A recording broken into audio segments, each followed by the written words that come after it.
Bismillahirrahmanirrahim. Assalamualaikum warahmatullahi wabarakatuh. Alhamdulillah. Wassalatu wassalamu ala rasulillah wa ala alihi wa sahbihi wa mawalah. Pertama-tama marilah kita mengucapkan puji syukur kepada Allah Subhanahu wa ta'ala, yang mana oleh Allah dengan limpahan rahmat dan kasih sayangnya sehingga kita masih diberikan kesehatan dan kesempatan olehnya.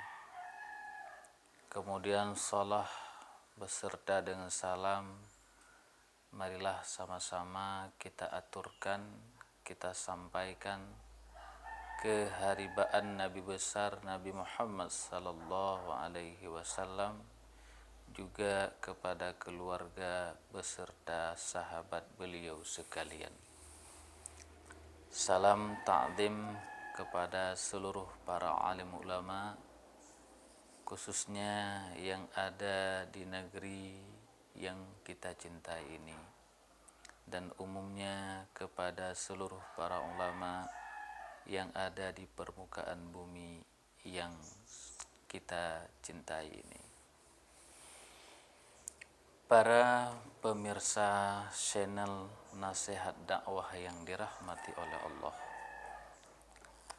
pada kesempatan ini marilah sama-sama kita akan mengkaji kitab yang bernama dengan kitab Hidayatus Salikin karangan Syekh Abdus Samad Al-Palembani, yaitu tepatnya pada halaman 201 berkaitan dengan menjauhi segala maksiat yang batin.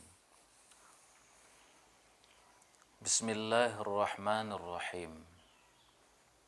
Al-babur rabi'u fi ijtinabil ma'asiyal batinah. Bermula bab yang keempat pada menyatakan menjauhi segala maksiat yang batin, yakni maksiat yang di dalam hati. Jadi dalam bab yang keempat ini oleh Syekh Abdus Samad Al-Palembani selaku pengarang kitab yang kita kaji ini mengajak kita untuk memahami maksiat-maksiat yang ada di dalam hati, yang dimana maksiat itu wajib kita menjauhinya. Sebab para pemirsa sekalian, maksiat ini ada dua. Pertama ada maksiat zahir, yaitu maksiat yang dilakukan oleh anggota yang zahir. Yang kedua adalah maksiat batin, maksiat yang dilakukan oleh hati.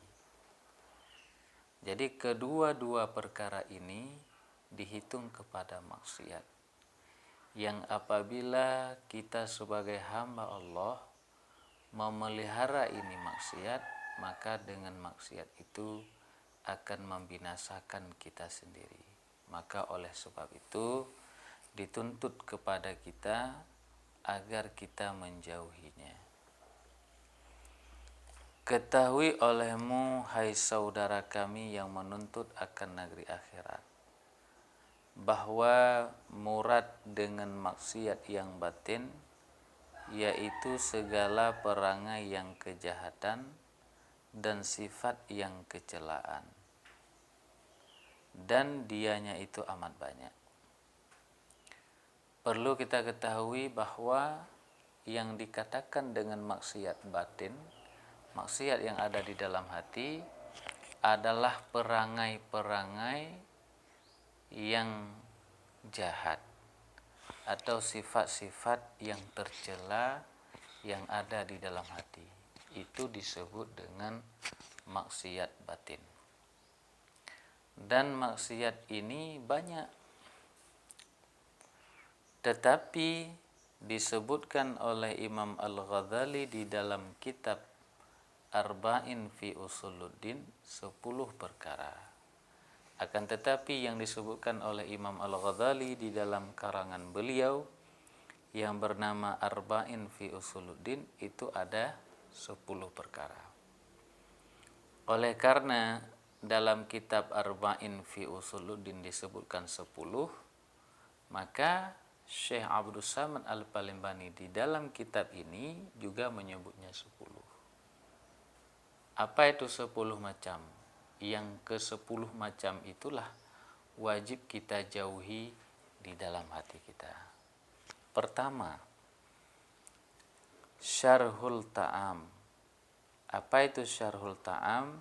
Yakni sangat gemar pada membanyakkan makan. Yang pertama, penyakit yang ada di dalam batin atau sifat yang tercela dalam hati disebut dengan syarhul ta'am, gemar kepada membanyakkan makanan. Kemudian kedua, syarhul kalam, yakni sangat gemar kepada membanyakkan perkataan. Lalu yang kedua disebut dengan syarhul kalam. Apa itu syarhul kalam? Satu sifat yang tercela yang ada di dalam hati, keinginan dalam hati kita banyak berbicara. Kita berbicara ini, kita berbicara itu, kita berbicara macam-macam. Yang bicara kita itu tidak membawa manfaat kepada umat. Kemudian ketiga, ghadab. Apa itu ghadab? Marah, mudah marah. Di mana keadaan hati seseorang cepat sekali marah. Marah dengan anak, marah dengan istri, marah dengan suami, marah dengan apapun yang tidak disenangi oleh hatinya. Kemudian keempat, hasad, yakni dengki, yaitu merasa tidak enak di dalam batin ketika melihat saudaranya mendapat rahmat Allah, dan ia senang ketika saudaranya mendapat musibah.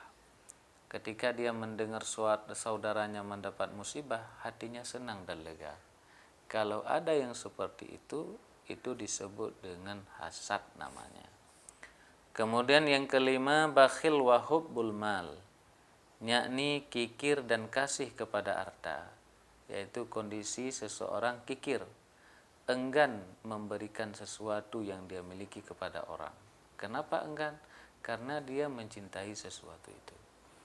Jadi sifat kikir dan hubbul mal ini termasuk sifat yang tercela dalam agama. Kemudian yang keenam, hubbul jah, yakni kasih akan kemegahan. Senang ia untuk kemegahan, senang ia biar tenar, dikenal di mana-mana. Kemudian ketujuh adalah hubbud dunia, kasih akan dunia, cinta dalam batinnya kepada dunia. Kedelapan, takabur, yakni membesarkan akan dia.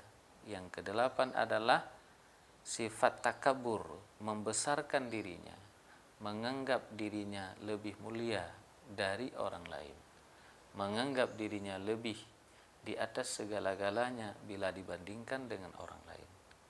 Anggapan yang demikian itu ada di dalam hati, itu disebut dengan takabur, para hadirin. Kemudian kesembilan adalah ujub, yakni heran akan dirinya. Sifat ujub, merasa dirinya mampu, merasa dirinya sanggup, merasa dirinya bahwa ada kelebihan-kelebihan, sehingga ia melihat kelebihan itu senang dalam batin kecilnya. Maka itu disebut dengan ujub. Kemudian ke-10, riya, yakni menuntut martabat pada hati makhluk supaya diperoleh kemegahan padanya. Yang ke-10 daripada sifat yang tercela adalah riya, di mana riya ini keinginan dalam hati kecil kita agar kita mendapat kemuliaan di hadapan orang lain. Atau dalam bahasa lain, riya ini kita berbuat ibadah untuk memperlihat kepada orang lain. agar kita dilihat soleh, agar kita dilihat baik, agar kita dilihat dermawan. Kalau ada sikap yang seperti demikian di dalam hati kita, berarti itu namanya riya.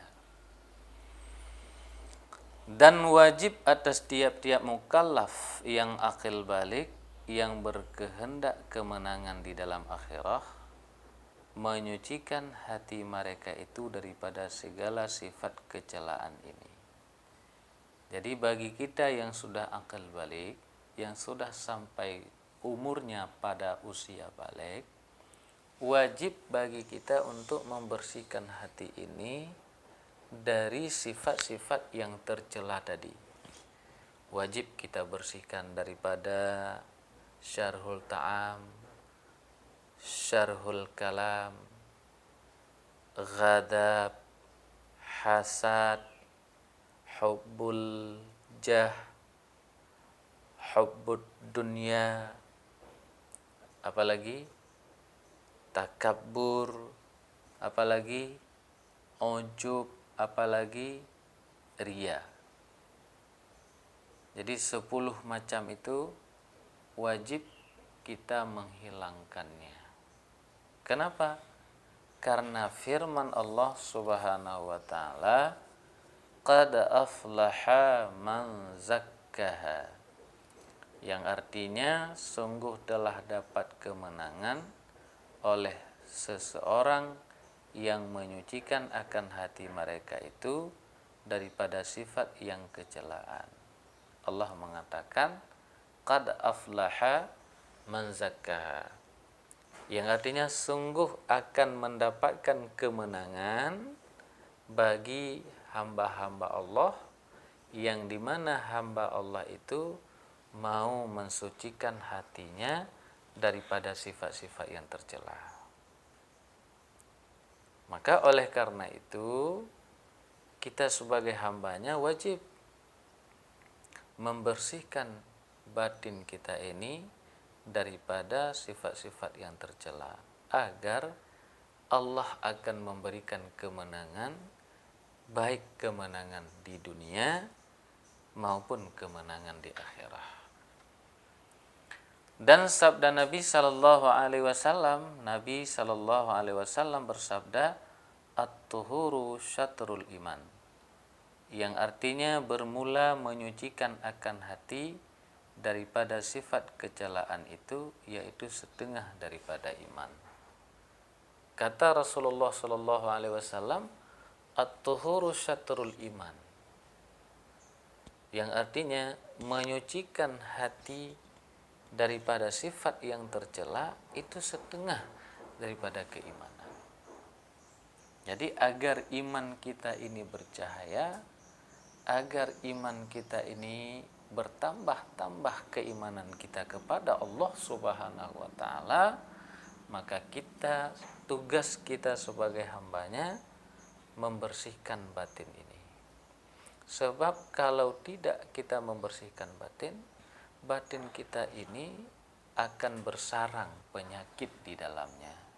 Sehingga dengan penyakit itu, pertama dapat membinasakan iman kita, yang kedua dapat membahayakan hidup kita di dunia ini.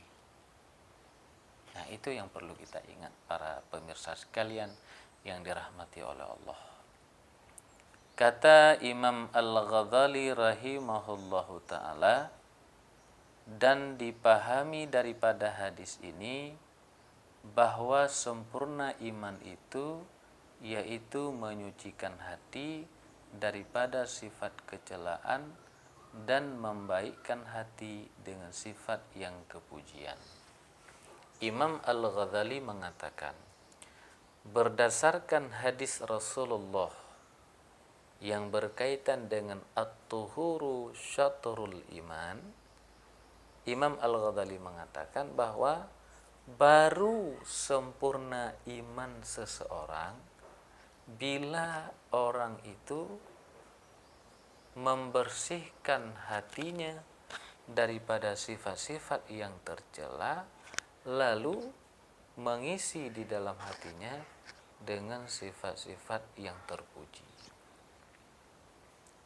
Yang mana sifat tercela tadi? Seperti sifat ghadab, mudah marah. Jadi mudah marah itu sifat tercela. Jadi sifat mudah marah itu kita hilangkan. Lalu terisi dalam batin kita dengan sifat pemaaf. Begitu pula sifat takabur, itu sifat tercela. Takabur itu juga kita hilangkan. Lalu bergantilah sifat takabur itu dengan sifat tawadu. Jadi ini disebut dengan sifat-sifat tercela. Jadi sifat-sifat tercela itu wajib hukumnya bagi kita untuk membersihkannya.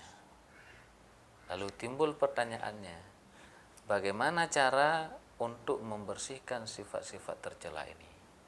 Nah, nanti insya Allah kita akan menjelaskan pada video-video selanjutnya bagaimana cara membersihkan batin daripada sifat tercela dalam metode tasawuf.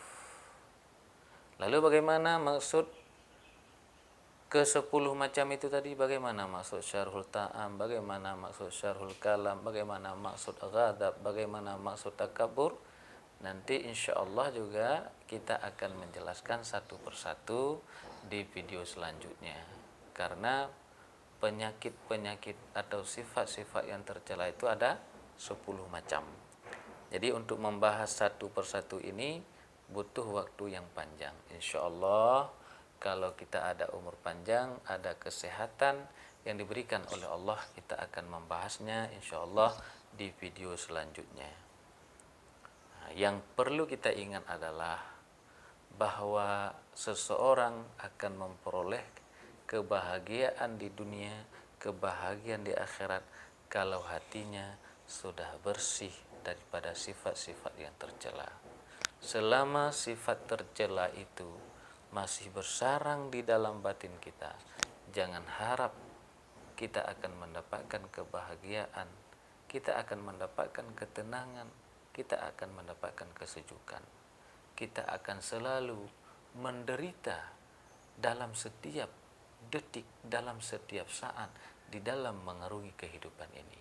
Mudah-mudahan para pemirsa channel Nasihat Dakwah yang dirahmati oleh Allah, kita doakan sama-sama kepada Allah agar Allah membersihkan batin kita dan batin kita semua, sehingga kita kembali kepada Allah dengan jiwa yang tenang. Ya ayyatuhan nafsul mutmainnah, irji'i ila rabbiki radiyatan mardiyah, fadkhuli fi ibadi wadkhuli jannati. Wahai jiwa yang tenang, kembalilah kamu kepada Tuhanmu dengan penuh keredaan. Masuklah kamu di dalam golongan hamba-hambaku dan masuklah kamu di dalam surgaku insyaallah. Jadi demikian saja nasihat singkat kajian kita pada kesempatan ini.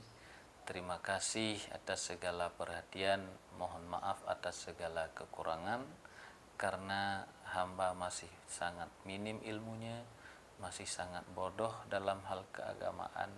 Semoga kita diberi keampunan oleh Allah Subhanahu wa taala.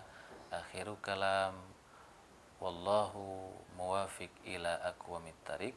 Assalamualaikum warahmatullahi wabarakatuh.